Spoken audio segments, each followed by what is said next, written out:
मित्रमैत्रिणींनो, आज आपण ऐकूयात सरस्वती विद्यालय उस्मानाबाद या ठिकाणी इयत्ता 6वीत शिकणाऱ्या प्रतीक घोडके याच्या आवाजातील ही सुंदर गोष्ट। नमस्कार मित्रांनो, माझं नाव प्रतीक। मी आज तुम्हाला एक गोष्ट सांगणार आहे। गोष्टीचं नाव आहे बगळा आणि राजहंस। एकदा एक राजहंस एका बगळ्यास म्हणाला, काय रे तू आधाशी, पाण्यातला कोणताही प्राणी खायला तू मागे पुढे पाहत नाहीस। बरं वाईट याचा फरक सुद्धा तुझ्या जिभेला समजत नाही। माझं पहा, मी फक्त पूर्ण उमललेल्या कमळातले तंतू एवढे खाईन, दुसरा कसलाही पदार्थ माझ्या घशाखाली जाणार नाही। त्यावर बगळा म्हणाला, माझ्या दृष्टीने असा चोखंदळपणा असणं बरं नव्हे। ज्यावेळी जे मिळेल ते खावं अन सुखी राहावं।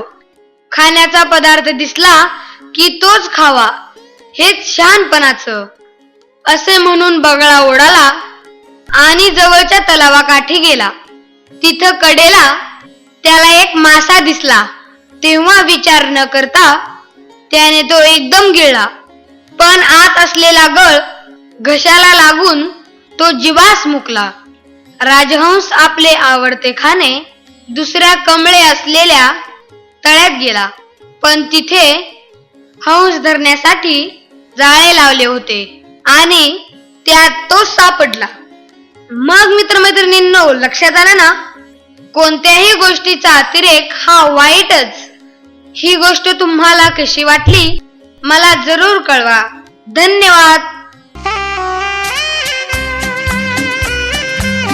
हा तर मग मैत्रिणींनो, आज आपण ऐकलेली गोष्ट आपणास कशी वाटली हे सांगायला विसरू नका बरं। तुम्ही पण या कार्यक्रमात सहभागी होण्यासाठी आणि तुमच्या आवाजातील गोष्ट सादर करण्यासाठी मी सांगितलेल्या गोष्टी नियमित ऐकायला हवं बरं।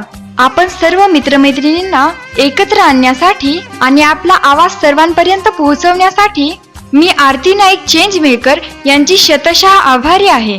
धन्यवाद।